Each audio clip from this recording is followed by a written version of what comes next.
Right ఇక breaking news చూస్తున్నాం. పల్నాడు చంద్రగిరి సహా పలు హింసాత్మక ఘటనలపై ఈసీ ఆగ్రహం వ్యక్తం చేసినట్లుగా తెలుస్తోంది. ఇక ఏపీ సీఎస్ డీజీపీకి ఈసీ సమ్మన్లు కూడా జారీ చేసింది. పోలింగ్ తర్వాత హింసాత్మక ఘటనలపై వివరణ కోరిన ఈసీ వ్యక్తిగత వివరణ కూడా ఇవ్వాలంటూ సీఎస్ డీజీపీకి సమ్మన్లు జారీ చేసింది. ఇక ఇదే అంశానికి సంబంధించి మరింత సమాచారాన్ని మా ప్రతినిధి కాశీరావు అందిస్తారు. కాశీరావు చెప్పండి.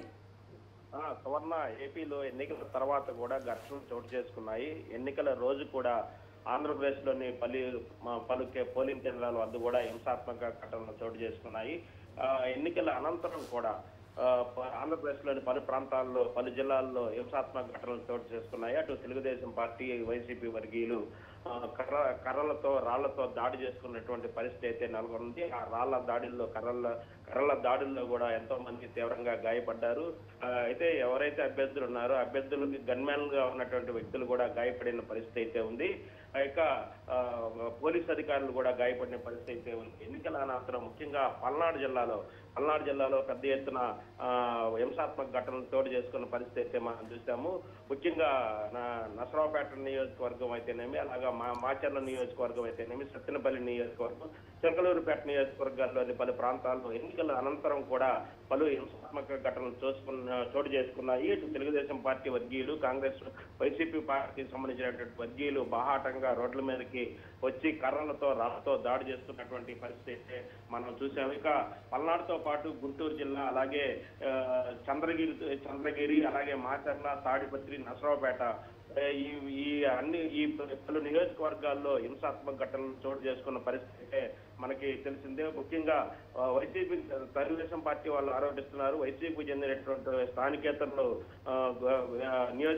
పల్నాడు జిల్లాలోకి చొరబడి అక్కడ ఉన్నటువంటి తెలుగుదేశం పార్టీకి సంబంధించినటువంటి నాయకులను, అలాగే తెలుగుదేశం పార్టీ కార్యాలయాలపై కూడా దాడులు చేసి భయభ్రాంతులు గురి చేశారు. కేవలం ఓడిపోతామన్న భయంతోనే వీళ్ళు దాడులకు పాల్పడ్డారని చెప్పి తెలుగుదేశం పార్టీకి సంబంధించిన నాయకులు కేంద్ర ఎన్నికల సంఘానికి కూడా ఫిర్యాదు చేయడం జరిగింది. ఈ నేపథ్యంలోనే పల్నాడు, చంద్రగిరితో సహా మాచర్ల, తాడిపత్రి, నసరావుపేట ఘటనలపై కూడా కేంద్ర ఎన్నికల సంఘం సీరియస్ అయింది.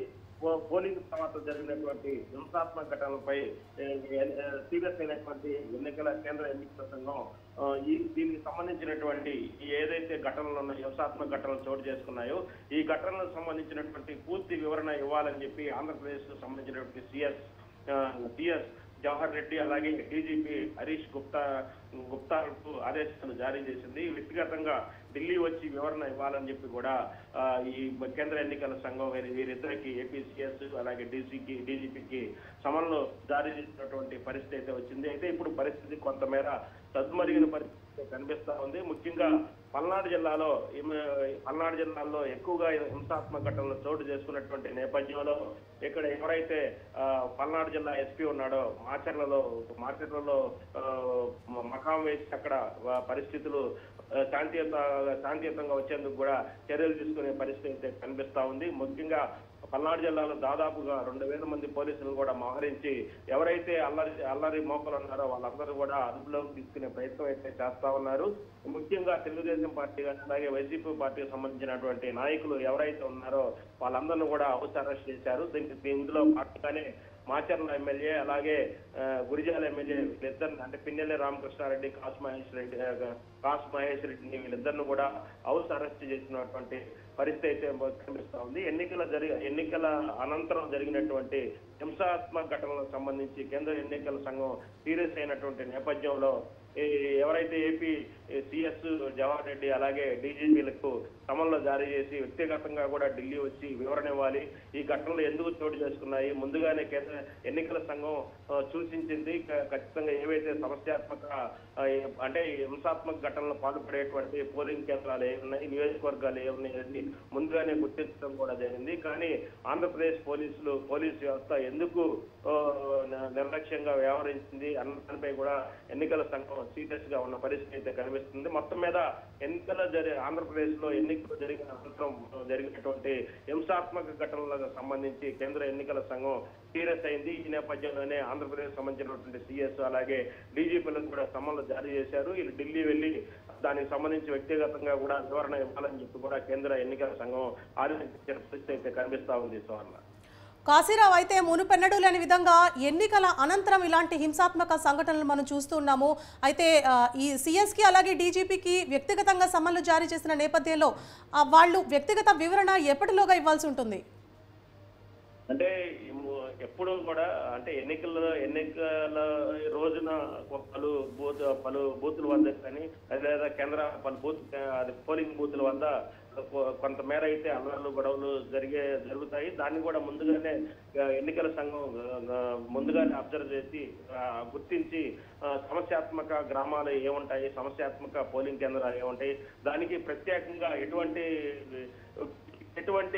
రక్షణ చర్యలు చేపట్టాలి, ముందస్తు జాగ్రత్తలు ఏం తీసుకోవాలి అనేది కూడా పోలీసు శాఖ సూచించడం కూడా జరిగేది. ఇది ఆనవాయితీగా జరిగే పరిస్థితి. అయితే ఎన్నికలు జరిగిన అనంతరం కూడా హింసాత్మక ఘటనలు చోటు చేసుకోవడం మాత్రం ఈ 2024 ఎన్నికల్లో మనం చూస్తున్నాము. ముఖ్యంగా 2024 ఎన్నికలు జరిగిన మరుసటి రోజే ఆ రోజు అంటే ఏదైతే ఎలక్షన్ రోజు జరిగిన గొడవలే కాకుండా మరుసటి రోజు కూడా హింసాత్మక ఘటనలు చోటు చేసుకోవటం, అలాగే తెలుగుదేశం పార్టీ వైసీపీ పార్టీకి సంబంధించినటువంటి వాళ్ళు రోడ్లపైకి ఎక్కి కర్రలతో రాళ్లతో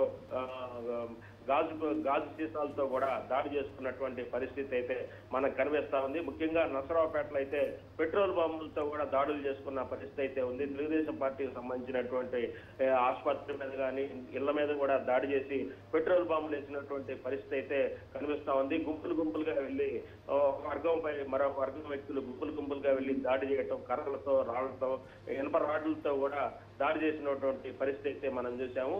అయితే వీటన్నిటికి సంబంధించి ఎన్నికల అనంతరం జరిగినటువంటి ఈ హింసాత్మక ఘటనకు సంబంధించి మొత్తాన్ని పూర్తి స్థాయిలో వివరణ క్షుణ్ణంగా పూర్తి స్థాయిలో వ్యక్తిగతంగా కూడా వివరణ ఆంధ్రప్రదేశ్ సంబంధించినటువంటి సిఎస్సి అలాగే డీజీపీ వీళ్ళిద్దరు కారకులు కాబట్టి వీళ్ళిద్దరూ ఈ ఎన్నికలకు సంబంధించిన తర్వాత జరిగినటువంటి ఘర్షణలను నిలువరించడంలో వైఫల్యం చెందారని చెప్పి భావించినటువంటి కేంద్ర ఎన్నికల సంఘం వీరిద్దరికి కూడా సమన్లు జారీ చేయడం జరిగింది. వెంటనే ఢిల్లీ వచ్చి వ్యక్తిగతంగా కూడా వాళ్ళు వివరణ ఇవ్వాల్సిన పరిస్థితి ఉందని చెప్పి కూడా సమన్లు జారీ చేశారు. ఇక సిఎస్ జవహర్ రెడ్డి అలాగే డీజీపీ ఇద్దరు ఢిల్లీ వెళ్లి కేంద్ర ఎన్నికల సంఘానికి పూర్తి స్థాయిలో ఎందుకు జరిగింది, ఎవరు వైఫల్యం జరిగింది, ఎవరైతే వైఫల్యానికి సంబంధించినటువంటి బాధ్యులైనటువంటి అధికారులు ఉంటారో వాళ్ళందరినీ కూడా ఏ రకంగా వాళ్ళు చర్యలు తీసుకోబోతున్నారని కూడా కేంద్ర ఎన్నికల సంఘానికి చెప్పాల్సిన పరిస్థితి అయితే ఉంది. సువర్ణ.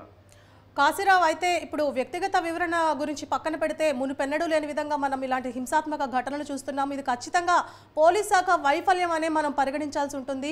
మరి ఇప్పుడు ప్రస్తుతం అక్కడ పరిస్థితి ఎలా ఉంది? అల్లర్లు సద్దుమడిగినాయా?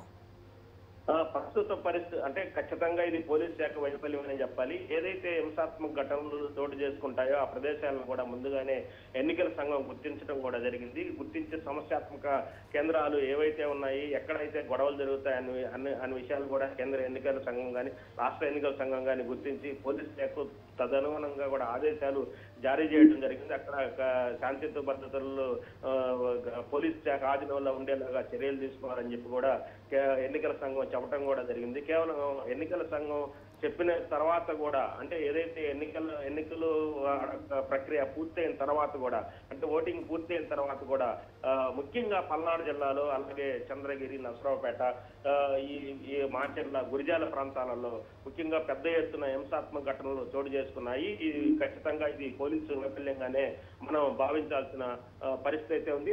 ఈ క్రమంలోనే ఆంధ్రప్రదేశ్ రాష్ట్రంలో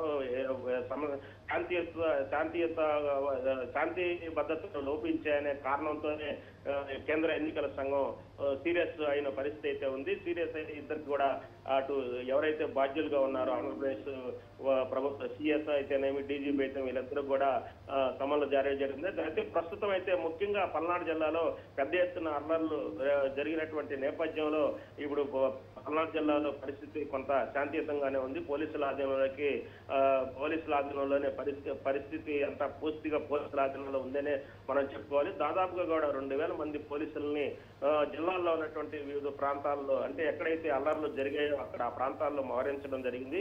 దీనికి అల్లర్లు కారకులైనటువంటి నాయకులు ఉన్నారో వాళ్ళందరినీ కూడా హౌస్ అరెస్ట్ చేయడం జరిగింది. ఇందులో భాగంగానే మాచర్ల ఎమ్మెల్యే అలాగే గురిజాల ఎమ్మెల్యే ఇద్దరు అంటే కాస్మహేష్ రెడ్డి అలాగే పిందెల రామకృష్ణారెడ్డి వీళ్ళిద్దరిని కూడా హౌస్ అరెస్ట్ చేయడం జరిగింది. ఇంకా ద్వితీయ శ్రేణికి సంబంధించినటువంటి టీడీపీ వైసీపీ నాయకుల ఇళ్ల వద్ద కూడా నిఘా ఉంచారు. ఎక్కడైతే గొడవలు జరుగుతున్నా అక్కడ కూడా పూర్తి స్థాయిలో పోలీసు బందోబస్తు ఏర్పాటు చేయడం జరిగింది. ఇక పల్నాడు జిల్లాకు సంబంధించినటువంటి ఎస్పీ కూడా ఆ మాచర్ల గురిజాల ప్రాంతాల్లో మకాం వేసి అక్కడ ఎటువంటి అల్లర్లు జరగకుండా చూసేందుకు కూడా చర్యలు తీసుకున్న పరిస్థితి అవుతుంది. పూర్తిగా ఇప్పుడైతే పరిస్థితి మనం సద్దుమణిగిందనే భావించాలి Suvarna. Right, thank you Kasirao.